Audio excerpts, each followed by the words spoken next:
अद्भुत शक्ती असलेली लहान मुलं आपण आजवर अनेकदा पाहिली आहेत. कुणी कशात तर कुणी कशामध्ये मास्टर असतं. असाच एक अवली आहे नाशिकमध्ये.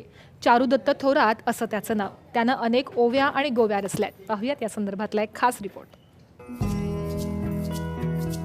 नाशिकच्या पेठ रोडवरील काव्य विष्णू सदन या घरात गेल्यावर याची प्रचिती येते. खरं तर आता हे घर घरच उरलेलं नाही. आता हे आमचं घर म्हणून उरलेलं नाही, हे एक ग्रंथरूपी देवालय झालंय अशी भावना ते व्यक्त करतात.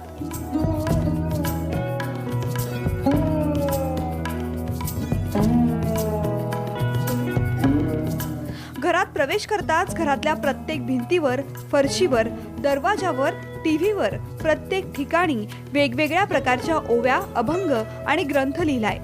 एवढंच नाही तर चारुदत्त मिळेल त्या गोष्टीवर हे अभंग आणि ओव्या लिहितो.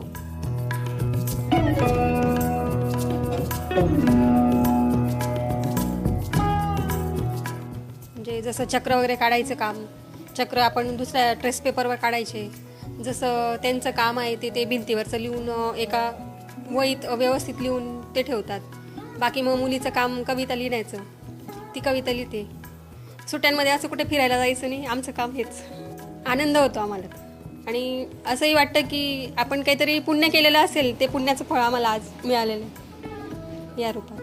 तो घरात तसं साधाच राहतो, पण जर मी त्याला काही विचारलं हे काय, तर तो त्या पद्धतीने मला सांगतो की हे काय, कसं वगैरे सगळं सांगतो.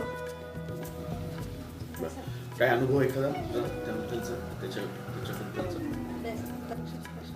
हां, मी जेव्हा आमची परीक्षा राहते तेव्हा जर मी त्याला समाजशास्त्र विषयात काही विचारलं तर तो मला पूर्ण सगळं सांगतो, काय येणारे वगैरे सगळं. आणि काही काही वेळेस जे ते सांगतो तेच प्रश्न येतात.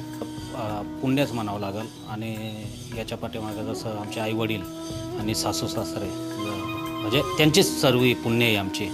बाकी तर काय तो ज्या पद्धतीने लिहितो त्याचा आम्ही फक्त फॉलोअप करतो. पण एक हे अद्भुत आहे, एक अभ्यास घेण्यासारखं आहे की आजच्या युगातलं जसं संत ज्ञानेश्वर, संत तुकाराम महाराज या संदर्भातलं जे लिखाण आहे त्या पद्धतीने ते चालू आहे. विशेष म्हणजे चारुदत्तने लिहिलेल्या या सगळ्या रचना त्याला स्वतःला सुचलेल्या आहेत.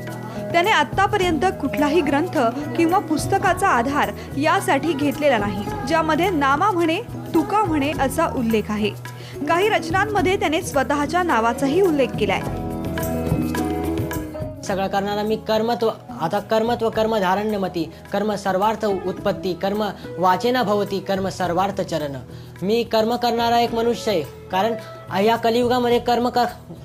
कलियुगामध्ये कोणत्या गोष्टीला अर्थ आहे, कोणत्या गोष्टीचा अनर्थ आहे आणि कोणत्या गोष्टीपासून मनुष्याला चांगलं भेटणार आहे किंवा कोणत्या गोष्टीपासून मनुष्याला वाईट भेटणार आहे, या सर्वांचं उत्पत्ती सांगणारा आणि सत्य विज्ञान सांगणारा मी या विश्वाचा आणि भविष्याचा चारुदत्त महेश थोरात आहे.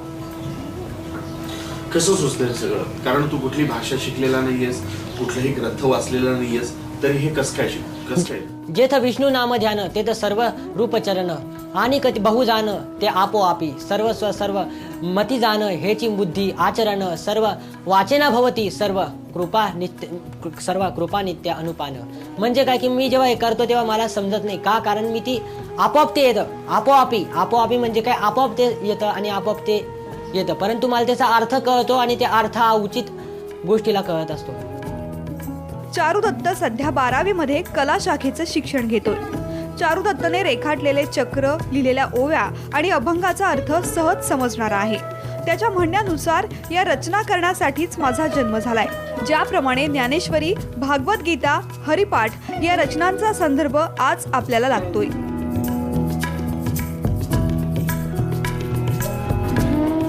कॅमेरामन लोकेश माळीसह जयराम पुरी, ब्युरो रिपोर्ट, साम टीव्ही, नाशिक.